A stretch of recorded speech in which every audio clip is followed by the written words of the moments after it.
Bonjour à tous, avec l'aide de Dieu, nous allons étudier le traité Brachot d'Aflamet Tet Amoudbet 39b. Nous sommes à la 6e ligne.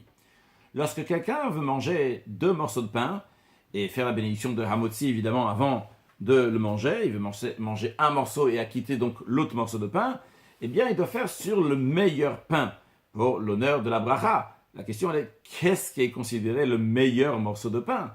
Eh bien, Itmar, ça a été enseigné. Si on a amené devant les gens qui mangent des morceaux de pain et des pains qui sont entiers, il y a une discussion entre Ravuna et Rabbi Yochanan, qu'est-ce qui est considéré le mieux? Ravuna, il a dit, il fait la bénédiction sur les morceaux de pain et il acquitte ceux qui sont entiers. Qu'est-ce que cela veut dire, Rashi? Ptitinu shleimin amaravuna. Imratza, s'il veut, me varech à la ptitine. Il peut faire la bénédiction sur les morceaux de pain. Il n'y a pas de qualité, de particularité dans un pain qui est entier. Le morceau de pain est aussi très très bien. Veima ptitine gdolimina shleimin. Si les morceaux de pain, ou le morceau de pain est plus grand, donc les pains qui sont entiers, tsarich le varech alen. Il doit faire la bénédiction sur les grands morceaux de pain. Vu que l'importance, d'après Ravuna, c'est où est le plus grand morceau de pain, mais ce n'est pas important que le pain soit un pain qui est entier ou coupé en morceaux. L'essentiel, c'est que ce soit un grand morceau, donc tu vas faire sur le grand morceau de pain, mais pas entier spécialement. Deuxième opinion, Rabbi Yochanan Rabbi Yochanan dit, Shleima mitzamina mufra, qu'un morceau de pain qui est entier, quand tu fais la bénédiction sur ce pain-là, ça c'est mitzamina mufra, c'est la mitzvah, le commandement a été fait bien comme il faut, tu as embelli la mitzvah. Si le pain il est entier, ça c'est la chose la plus importante qu'il faut voir. Et d'ailleurs, c'est comme ça à la halacha. Maintenant, aval poussa shel chitin ou shleiba minasorin. Imaginons que ce qu'on amène maintenant, c'est un morceau de pain, donc un morceau qui est coupé du pain, mais c'est du blé, qui est une plus grande qualité, et un pain qui est entier, qui est en orge. Maradi divrei hakol, d'après toutes les opinions, et Ravuna et Rabbi Yochanan, mevarech ala poussa shel chitin. Il fera la bénédiction sur le morceau coupé, donc sur le morceau qui est de blé ou poter et ashleima shel seorin. Il va quitter celle qui est entière de seorin, qui est en orge.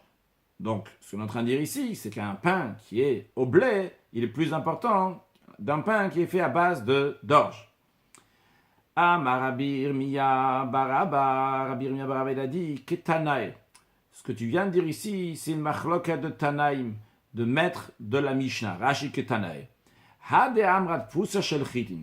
Ça, qu'on vient de dire que si tu as un morceau coupé de pain, qui est de blé, à base de blé, ou shleima shel seorim, et un qui est entier, qui est d'orge, c'est pas comme tu as dit que divrei hakol, que d'après tout le monde, il va faire sur le morceau de pain de blé, mais c'est une discussion de Tanaïm, de maître de la Mishnah. Comment ça?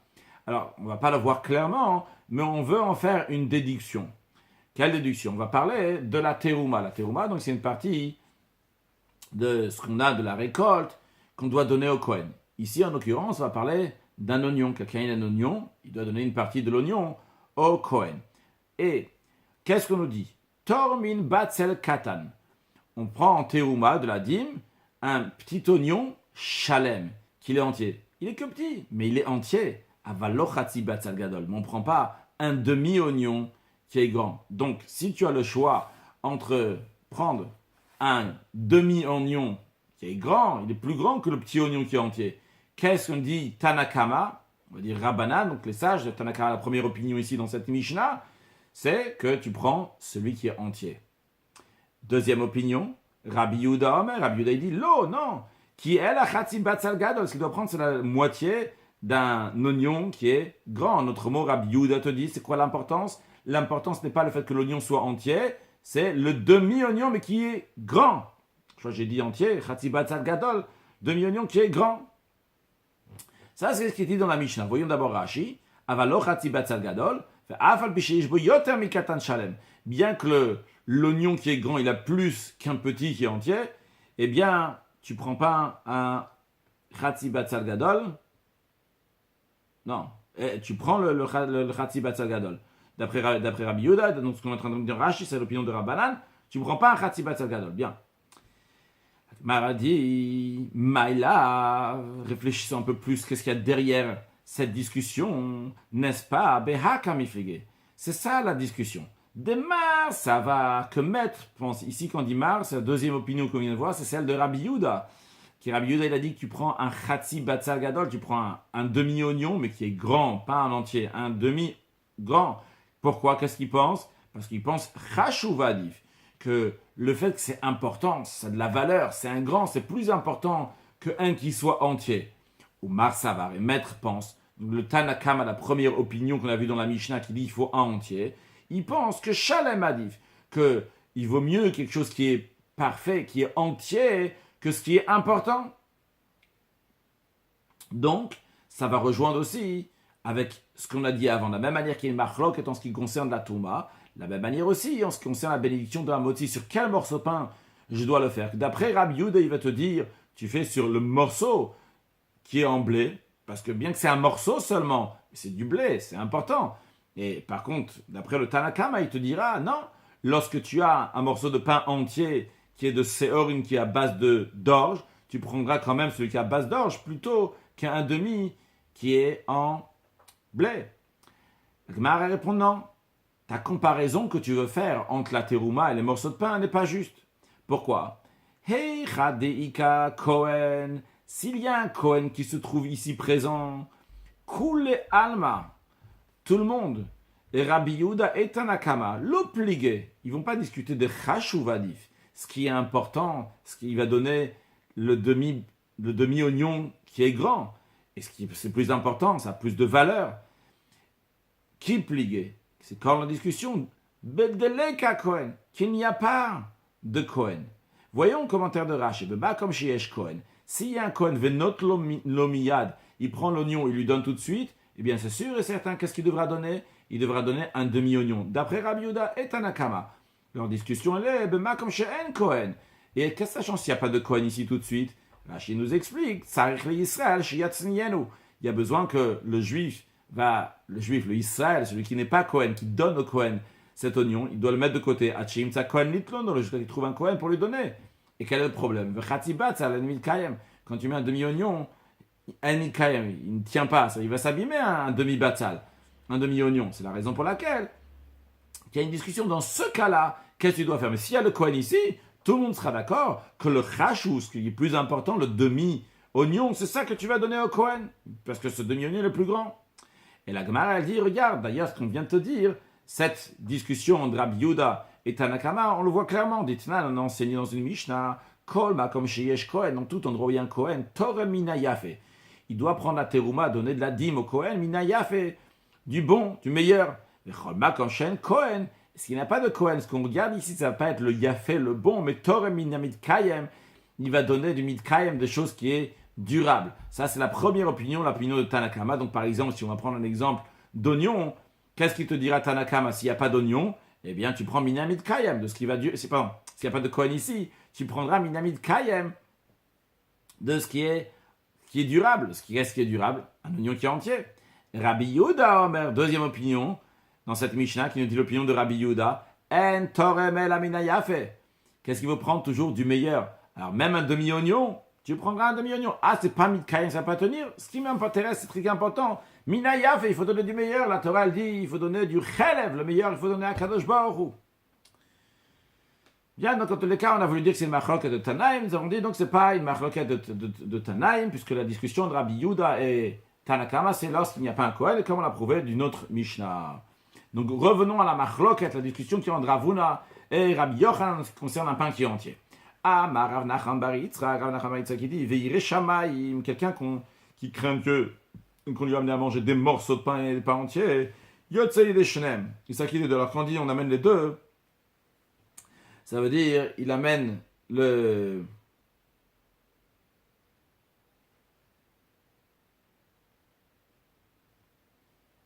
Ok. Quand j'ai appris la Gemara, quand j'ai préparé, j'ai l'impression qu'on parlait d'un pain Yotzei des Shnem qui s'acquitte des deux. C'est lorsque c'est un qui est en orge et un qui est en blé. Là, j'ai un doute.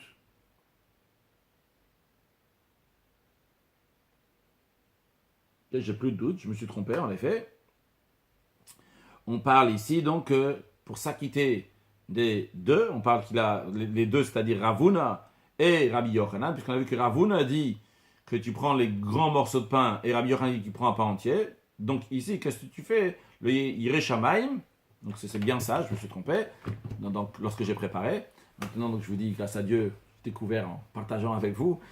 Donc, il s'agit, quand tu as un grand morceau de pain qui est plus grand qu'un pain qui est entier mais plus petit, eh bien, tu prends les deux en même temps. Le Yireh Shamayim, celui qui craint Dieu, donc il s'acquitte des deux Rashi Yidei Shneim, Rashi le dit clairement d'ailleurs, Yidei Machloket Shel Rav Huna ve Rabbi Yochanan. Il s'agit d'un Machloket de Rav Huna et de Rabbi Yochanan. Qu'est-ce qu'il fait? Rashi toujours, Mania Poussa Tachat Shleima. Il met la poussa, le morceau de pain qui est grand, mais qui est coupé sous le morceau qui est entier. Il se trouve donc que les deux sont dans sa main. Au Botsea, et il coupe au Mishten, ou bien il coupe de deux, au Minashlema, ou bien de celle qui est entière, au moins qu'au moment de la bénédiction, il avait les deux dans sa main. Comme ça, il les quitte et d'après Rav Huna et d'après Rabbi Yochanan. Voyons sur le texte d'Agmara, je reprends, parce que j'ai fait les Rashi. Ou Manu, c'est qui c'est Yireh Shamayim? L'Agmara répond, Mar Bered de Ravina, c'est Mar, fils de Ravina, qui avait l'habitude de faire comme ça lorsqu'il avait un morceau de pain qui est entier et un qui est coupé mais qui est plus grand, il met les deux en même temps. L'Agmara dit, Mar Bered de Ravina, Mar, fils de Ravina, Mania, Poussa, Betoch Hashleima ou Botsea. Il met le morceau de pain coupé sous le morceau de pain qui est entier, ou Botsea, et il coupait, comme on a dit dans Rashi, ou bien des deux, ou bien d'un des deux. Qui avait un des sages donc, qui enseignait des braïtot devant Rav Nachman bar Yitzhak. Il a enseigné, qu'est-ce qu'il a enseigné? Que lorsqu'il a une situation dans laquelle il a des petites des shleim, des morceaux de pain, et un pain qui est entier, et les morceaux de pain sont grands, et le pain qui est entier est plus petit, il met le morceau de pain dans celle qui est entière, ou botsea, ou mevarer, et il coupe, donc il fait la bénédiction. Il y en a qui ici, ils disent pas le botsea ou mevarer, qui coupe et qui fait la bénédiction, parce qu'on avait appris avant que d'abord on fait la bénédiction, après on coupe. En tous les cas, ce qui est écrit ici, botsea ou mevarer, il coupe et il fait la bénédiction. Ça, c'est ce que le Tana, il a enseigné devant Rav Nachman bar Yitzhak. Amarle, Rav Nachman bar Yitzhak, il a dit à ce Chacham qui enseignait les braïtot, il a dit, Mashmecha, comment tu t'appelles? Amarle, il a dit Salmon, il y en a qui disent Salmon ici, il y en a qui disent Shalman. En tous les cas, donc, Amarle, alors Rav Nachman bar Yitzhak, il a dit, suite à ce qu'il a dit son nom, il a dit Shalomata, toi tu es de la paix, c'est le langage de Salmon, de Shalom, il est même lettre, ou Shlema Mishnatra, et ta Mishnah, ton enseignement, il est entier. Il y en a qui disent ici Shalom le Mishnatra, que ta Mishnah elle est Shalom. De cas qu'elle est parfaite, qu'il est entier chez Samta Shalom ben Talmidim, que tu as mis la paix entre les élèves, comme ça qu'on s'acquitte et l'opinion de Rav Huna et de Rabbi Yochanan. Bien. Suite à cela, la Gemara passe à nous parler comment on fait la bêtise, comment on coupe le pain la première nuit de Pessah. Quand vous allez voir, ça a un rapport. Vous savez que la première nuit de ce Pessah, on doit manger de la matzah, donc le 14 Nissan au soir, mange de la matzah pour s'acquitter de ce que la Torah a dit, il faut manger un lechem oni, pas de pauvreté comme nos ancêtres le mangeaient. Alors, Rav Papa, il a dit, Hakol Modim, tout le monde est d'accord. Quand on dit tout le monde, c'est-à-dire, même Rabbi Yochanan, il est d'accord que, en ce qui concerne le premier soir de Pesach, Pesach, Shemania, Poussa, Betor Shlema, Botsea, qui met une matzah qui est coupée dans le matzah qui est entière, et il coupe de celle qui est entière pour manger, mais il doit avoir les deux. Pourquoi il doit avoir aussi la poussa, celle qui est coupée? Maïtama, quelle est la raison? La Gemara explique, Lechem oni ktiv, il est écrit, Rashi, Lechem oni, un pain de pauvreté, il est écrit, V'darko shelani, la Torah, il faut manger le soir du Seder, le soir de Pesach, un pain de pauvreté, V'darko shelani, befoussa. Et l'habitude d'un pauvre, c'est de manger un pain qui est coupé, c'est juste un morceau de pain qu'il a le pauvre. Les filles, c'est la raison pour laquelle Tsarir, chez Yire, Kebotsea, Minapoussa, c'est pour ça qu'il va s'occuper, qu'il va voir à couper Minapoussa, un morceau qui est déjà, que ce soit un morceau de pain, comme le pauvre. Alors quand même, comme c'est expliqué dans les commentaires, que quand même il doit avoir deux morceaux de matzah, c'est un matzah qui est entière et une matzah qui est à moitié, comme on va discuter encore dans la suite, à la fin dans la halakha, quand il faut avoir en vérité deux matzot qui sont entières, vu qu'on doit faire lechem mishti, on doit prendre deux morceaux de pain, aussi bien le jour de Shabbat que le jour de Yom Tov. On verra comment on va faire dans la suite, mais en tous les cas, une chose est sûre, d'après tout le monde, même d'après Rabbi Yochanan, le soir du Seder, il doit mettre la poussa, il doit aussi avoir un morceau de poussa, un morceau de pain qui est coupé. Vu qu'on a parlé de pain et de couper le pain, ensuite de ça, Rabbi Abba il a dit, le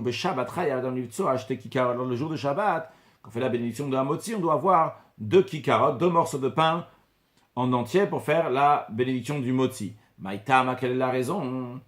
Mar répond parce qu'il écrit à propos, lorsque les Juifs étaient dans le désert, et tous les jours il y avait cette manne, ce pain miraculeux que Dieu donnait au peuple juif, eh bien, il y a écrit que la veille de Shabbat, eh bien, ils ont pris lechem mishnektiv. Il y a écrit, ils recevaient une double ration de pain des autres jours de la semaine pour qu'ils vont avoir aussi Shabbat. En souvenir de ça, le jour de Shabbat, on prend 2 morceaux de pain pour faire la bénédiction.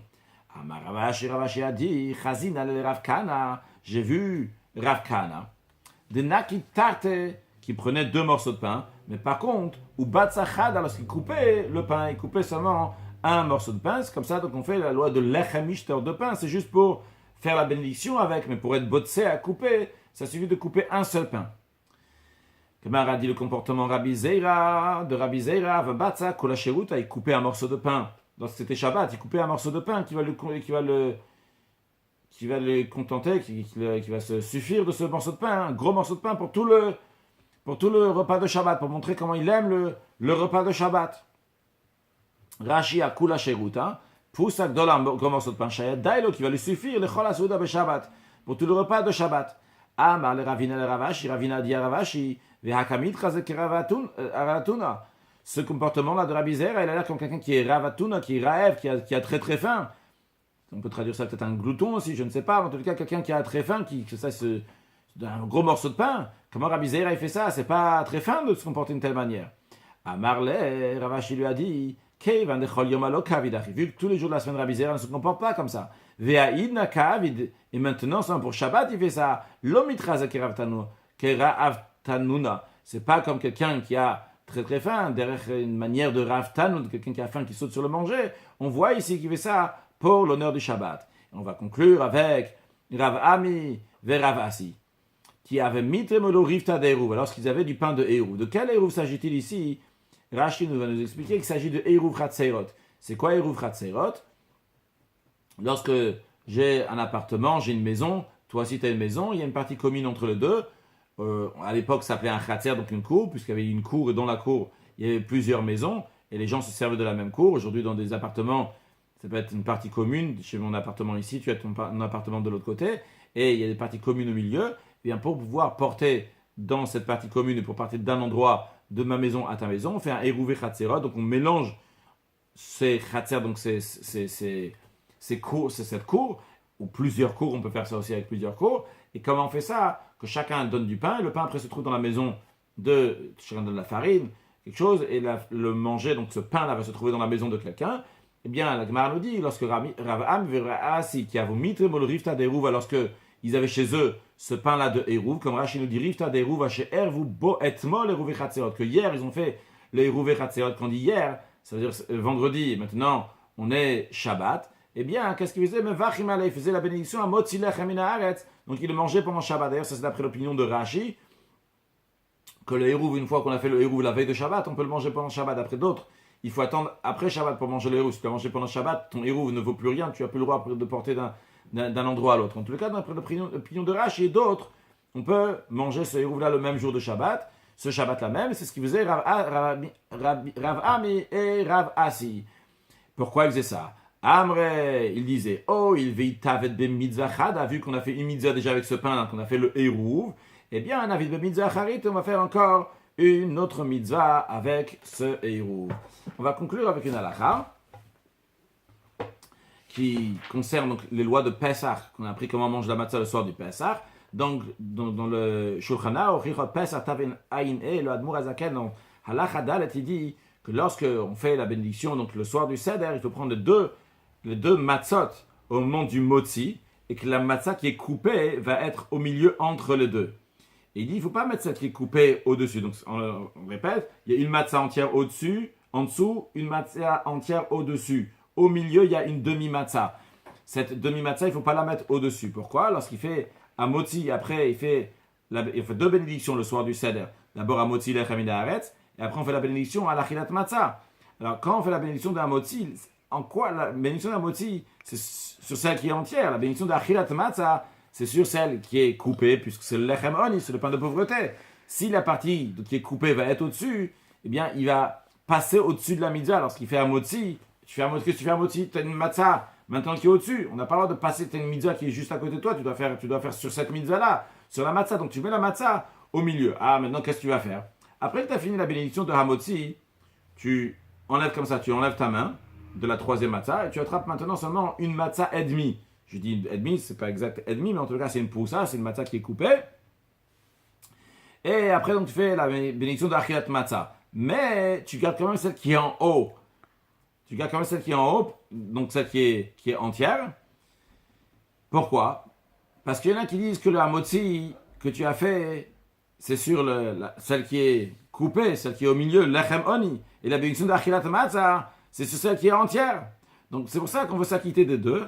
Et donc tu fais les deux bénédictions, et après tu prends du kazaït de celle qui est en haut, et kazaït de celle du milieu. La Mourazaken continue, après dans ses Ivar nous dit que les deux kazaït, après que tu as pris donc celle du milieu et celle qui est au-dessus, il faut les manger en même temps pour être quitte, d'après toutes les opinions, d'avoir mangé donc la Achilat Matzah. Un sujet de Chassidut.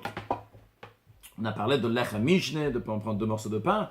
Il s'explique dans la Chassidut que ce Lechem Mishne, ça correspond à deux sortes de pain. On a le Lechem Min HaShamayim et le Lechem Min Haaretz, le pain qui est du ciel et le pain qui est de la terre. Le pain qui est du ciel, donc c'est la manne que les Juifs recevaient lorsqu'ils étaient dans le désert pendant 40 ans. Et le Lechem Min Haaretz, le pain de la terre, c'est le pain donc, qu'on connaît bien. Et sur ça, il y a deux bénédictions différentes. Il y a la bénédiction donc qui est Azan et Talam Kulo Betuo Bechen Bechesed Vach, la première du Birkat Amazon, que ça c'est Moshe Rabbeinu qui a instauré lorsqu'il mangeait ça dans le désert, et c'est lié à ce qu'on appelle dans la Chassidut le niveau de Chochma Ila, donc un haut niveau, le niveau de Chochma, donc qui est très très haut, donc qui représente la soumission à Dieu, l'annulation à Dieu, donc c'est une dimension très très haute, donc ce pain-là. Et il y a une deuxième notion, le Lechem Min Haaretz, le pain de la terre. Sur le pain de la terre, on fait la bénédiction de Nodelecha, Nodelecha Hashem Elokeinu, etc. Donc c'est la deuxième bénédiction du Birkat Amazon. Ce qu'on appelle dans la Chassidut Yichud Tata. Donc ça c'est déjà par rapport au bas, comment on se rapproche à Kadosh Baruch. Maintenant, lorsqu'arrive le jour de Shabbat, les deux ils arrivent à un niveau à s'unir ensemble. Donc les deux ils sont à égalité. Et c'est pour cela que ça s'appelle le Lechem Mishne. Que Dieu fasse qu'on puisse très prochainement manger d'un grand repas avec Mashiach Tzidkeinu. Et comme le Rabbi dit que déjà dans notre génération, on est déjà, il y a toutes les choses, le Shulchan Aruch, la table est dressée, il y a déjà tout qui est prêt. On a déjà le Viyata, le Shorabar, le Yain Ameshumar. Et j'ai lu une fois quelque part, peut-être du Rama de Pano, qui dit qu'il y aura aussi, dans ce repas-là, que Kadosh Baruch va nous faire, on va faire un netilat. Ce netilat va être fait sur la manne que Kadosh Baruch va nous donner, qu'on pourra manger. C'est là avec Mashiach Tzidkeinu, faire le Birkat Amazon avec David Amelech, qui nous fera un beau zimoun. Excellente journée.